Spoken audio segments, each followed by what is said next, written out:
Brubaker starring Robert Redford, Morgan Freeman, Jane Alexander, David Keith, Yapet Kotto, and Murray Hamilton.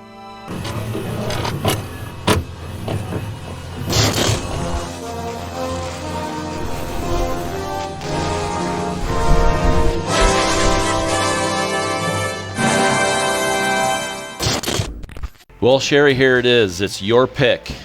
Yes. What are we watching? We are watching Brubaker, and it is starring the great Robert Redford. And this movie came out on June 20th in 1980, and it was a big box office hit. Do you know how old Robert is here? You know, I really don't. I really don't, but you know, he still looks good. He's like, I believe, 43. Okay. In this, yeah. And very young Robert. Yeah. You know, but he took a break after this. He didn't act for like 4 or 5 years after. Well, after this, might not have been this movie, but in 1980, that he didn't do much after that for a while. Yeah, it's isn't that crazy? Yeah. At his peak, he took a break. He took a break. I mean, you know, that's kind of. You know, but some of the movies that he came out afterwards, though, like The Electric Horseman or whatever, kind of lame. Yeah. You know, they weren't some of the more stellar Robert Redford type movies. But yeah, you kind of wonder, like, what happened there. Okay, what happened there? But yeah, this was this was an amazing film for me. I have seen it many times. What a lot of people don't know about me is I also have a law enforcement degree, and we actually had to watch this for one of my classes on prison reform. And that kind of leads us into, you know, Henry Brubaker. He's coming in as an inmate to kind of see what he's dealing with in Wakefield Penitentiary. And yeah, he's finding that obviously the conditions are not fit for man or beast, so to speak. They don't have beds unless somebody dies. They're sleeping on the floor. They're eating food contaminated with worms. The trustees are all crooked. So he's kind of, you know, has to see what he's dealing with. And then he has that breakout moment with Morgan Freeman. And yeah. First accredited role for Morgan Freeman. Yeah. It was this movie. And, you know, Morgan Freeman was amazing in here. I mean, honestly, you know, I giggle every time he comes out with Respect, when he's singing Respect. I have to laugh every time, you know, every time. And you know, I want to see the man. And, you know, he's screaming, I want to see the man. And, you know, how iconic is that moment? Robert Redford's like, let me in. You know, I mean, it was kind of like, I mean, what a perfect moment. I remember the first time I saw this, I was like, what are you doing? You know, but it was like, wow, this is like really cool that he came in and just, you know, I'm the new warden. Right. And yeah, it was just, and I what I really loved about the, especially the producer, so Stuart Rosenberg produced this, and this is his second prison theme. So he actually produced Cool Hand Luke. So, you know, it's kind of cool that he kind of kept on the prison theme here. But yeah, I mean, this movie, just to kind of show the levels of corruption that, you know, has overtaken a lot of prisons. So this was based on Tom Murton's. Yeah, Yep. So back in the late 60s, 67. for two different prisons is kind of the merge of this story. Yep. Let's see, I have Cummins Prison Farms, and then Tucker Prison. Yes. That was pretty interesting to me. I knew that it was based off of something that, you know, real life events, but I didn't know that it was, you know, 12 years prior to when this is set. Because you look at like the vehicles, there's a Ford truck in here, and those are things that I like notice right away. Like what year are we looking at? You know, and it was late 70s. The cars in the truck and stuff, late 70s vehicles, and so I was like, okay, this must be blah blah blah. And so I start looking into it, and it actually was, you know, from about 12 years previous, and all the court stuff that went on with that. Well, and I like the fact book that was written. Yeah, it's adapted from you know, Murton's book on the the book of Accomplices of Crime. Yep. And the Arkansas prison scandal. And, I think that, and then considering what happened to him later on, where he actually did go in and try to reform, a prison, and ended up losing his job, just kind of like Brubaker. And yeah, this movie was, this movie at that time, you're taking a risk with prison films. Yeah. Because a lot of people are, eye for an eye. You kill somebody, but the only thing that, and I was looking at when I was doing some of my research on it, some of the quotes are, what I didn't like about the movie so much, and as that it kind of dealt with the positions versus the people. You didn't really know what the relationship between him and Lillian Gray was. Sure. You didn't know some of the relationships that were being fostered, because it kind of got down to the brass tacks of, the whole reform thing. It just didn't really spotlight on the actual individuals playing these actors. And the running time was still 131 minutes, so over 2 hours long. Because I was going to say, it felt long enough to me. And there's a shocker coming about what I think of this too. So. Oh, I'm sure. It's a shocker. Obviously, prisons, the corruptness, the beatings, the rapes, all that's always going to take place in a penal system. But, some of these scenes were kind of hard to watch, much more than the ones that, because there you actually saw it. Yeah. It was like in your face, and I really felt bad with with the old gentleman, I know, I did too. I had a hard time, Yeah. every time I see this film, and I've seen this film about 5 times. Every time it's on Tubi or whatever, Sure. I'm always watching it. Yeah. But it was really hard to see, the beatings and the electrocution, and seeing the old man hanging from the flagpole, so to speak. Yeah. That was rough, but Yeah. but what I loved about it too was that Redford had integrity in here. Brubaker had integrity. Yeah, it didn't matter. His mission was his mission, and it didn't matter anything peripheral. Like, if I lose my job, I'll get a different one. All those kinds of things. So. And he wasn't afraid to tell Lillian Gray in there that, what, no. She's like, I believe in you. And he's like, no, you really don't. Yeah. You really don't. Yeah. Otherwise, you would fight as well. Exactly. You're fighting in a political game, and I'm fighting the senator in a and the governor. real world life game. It's not. It's a very different thing. We're on 2 different fields here. But I love how, in the beginning, I loved how he kind of went in and just kind of started going to town. Yeah. Getting the chili away, finding out where the chili's stored. Right. Finding out where, okay, I'm losing cattle here. Calling out the lumber guy, that, hey, you gave me a crappy roof to begin with. You're going to fix it free of charge. Yep. I loved kind of some of the trustees' roles. Some of them, I absolutely loved David Keith.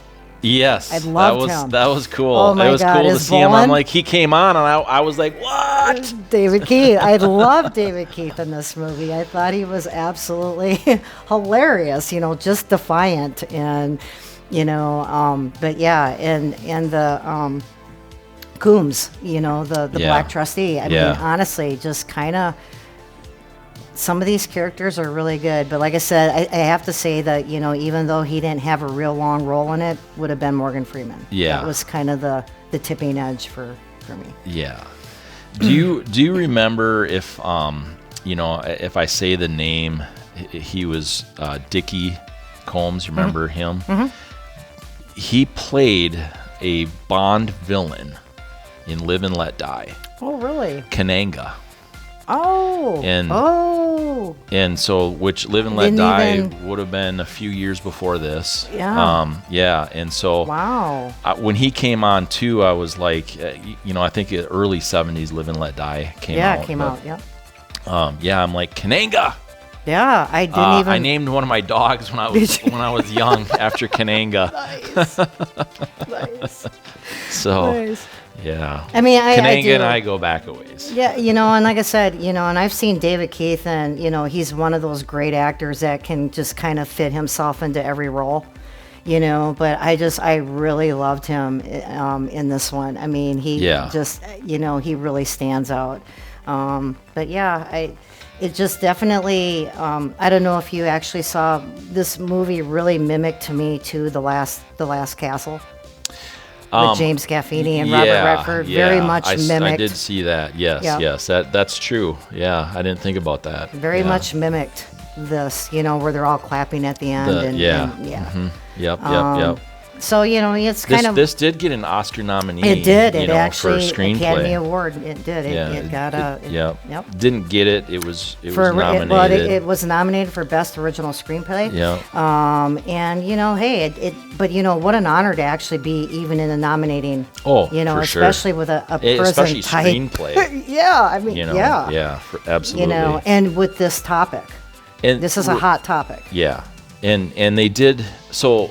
This was filmed in Junction City, Ohio, at the abandoned Junction City prison. So they changed Wakefield.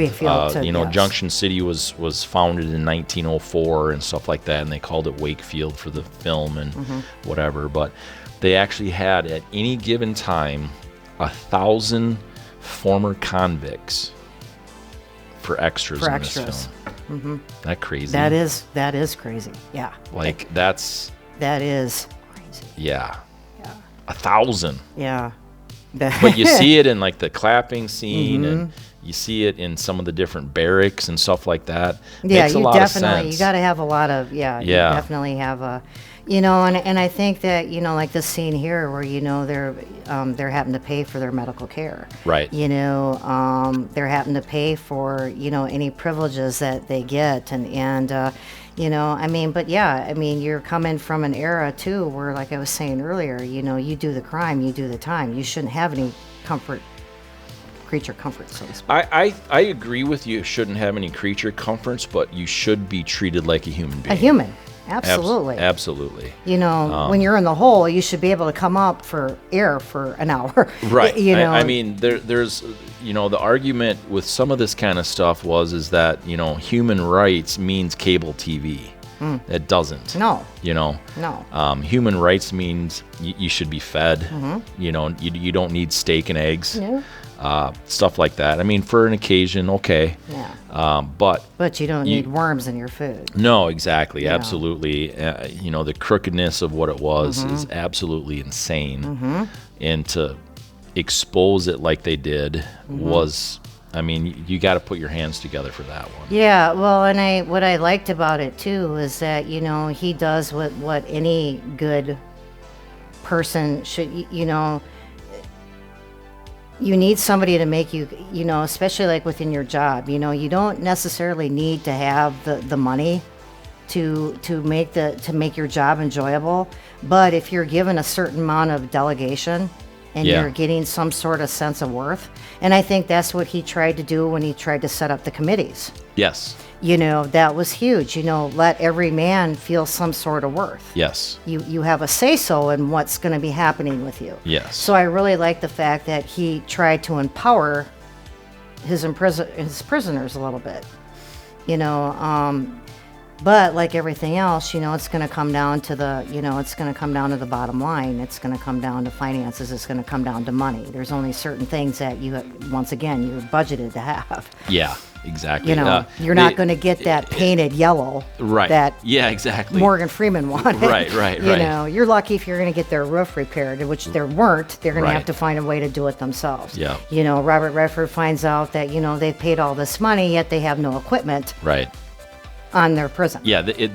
How do they say they don't have a equipment, crane? They don't have a tractor. The equipment was insured, but they don't have it. But they don't have it. Yeah. They're paying the insurance on something they didn't have. Fighting to get a doctor. Just a semi-honest doctor. Exactly. And so in the meantime, you have one of your prisoners Right. being a doctor. I thought that was kind of funny. You know? It is. What I loved about it too is that, you know, Brubaker was also one of those that he wasn't afraid to get down in the trenches with them. You Right. know, Literally. when they were digging they were digging for bodies. Yeah. You know, so yeah, and that was kind of and I love the twist on that, you know, that, oh God, there's 200 bodies Right. here. Wow. Yeah. You know, and then And we're going to expose it. and then trying to Yeah. expose it, and the senator and the governor are kind of like, can you know, I don't Yeah. know, how does one person get chopped up? Ex-nay on the grave, eh? Yeah. I mean, You know? it's like, this is an order. Stop digging. Yeah, you know, Mm-hmm. I mean, it was kind of amazing. Some of the little, you know, you know, he would try to take care of one problem and another problem would crop up. You know, it's a no-win. Yeah. You know, Yeah. so yeah, I mean, I really, you know, I really enjoyed the you know, I enjoyed the fact that, you know, he's trying to reform a penal system, but you know, it's not going to go. He's fighting. I mean, It's fighting a losing battle. Totally. Yeah. But he won't. He refuses. I won't even say he won't. He refuses to lose his integrity and his character, and deviate and from his deviate mission. from what he believed in. Yeah. And I think that was really cool too, because, and then also at the very end, at the postscript or whatever, so Coombs, you know, they actually did a class action suit Right.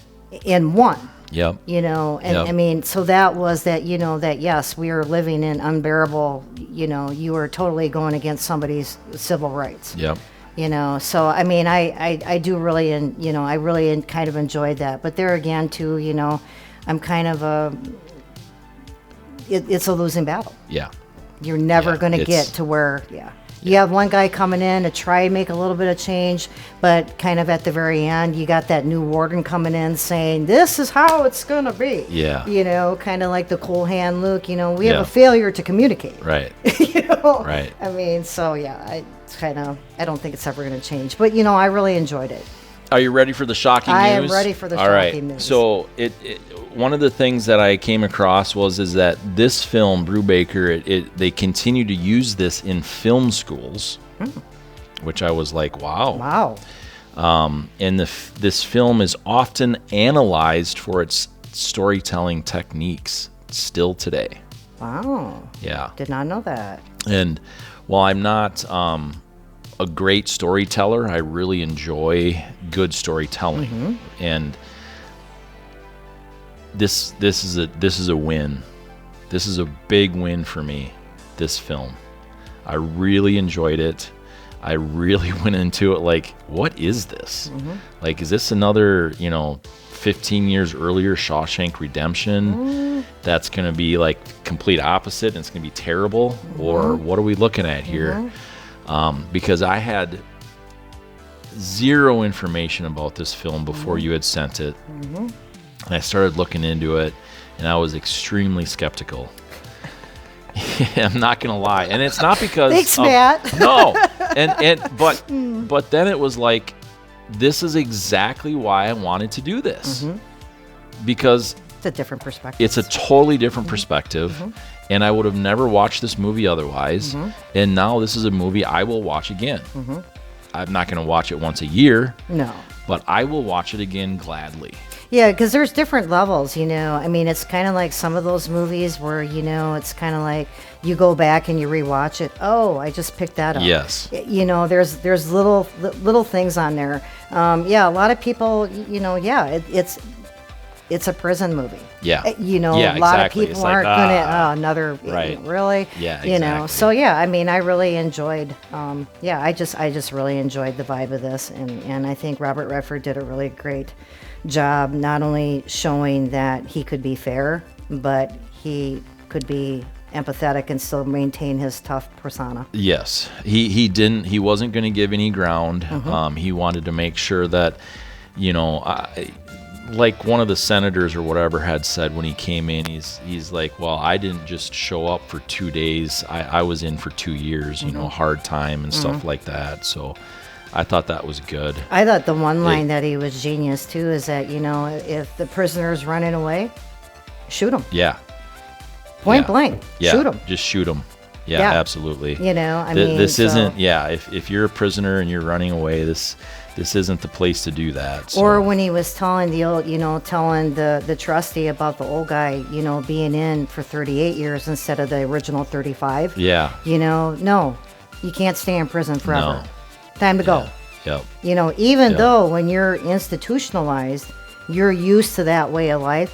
For the most part, they don't make it on the outside. Right. The recidivism rate is going to be, you know, because if you're a lifer and somehow you end up going out, you're not going to always make it in the real world. Yeah. 100%. So, yeah. So yeah, this movie was a win. Yeah. I mean, this is a rewatchable. You know, Yep. this is a first time for me, but became a rewatchable. You know, at some point. So yeah. It was Yeah. Good. So good. Yeah. That's what we're doing I'm this pretty for. proud of myself. Well, there's a few other movies to come, so we'll see. This is recorded. This is recorded. You remember the email? The what? The email For you? for the podcast. No, I'm LegitQ@maddiesMovieMix.com. legit. Okay. Yeah, see that you'll get there. LegitQ. This is only the second, so I know. it is going to be a lot of fun doing these. I love to explore new things, but unless you get pushed to explore them, you don't do it, right? And this is one that I would have never explored. So that's a win. So tell us what you think. Watch Brubaker, comment below or beside or above or wherever the comments are, or email that legitq@maddiesmoviemix.com, and we will see you next week.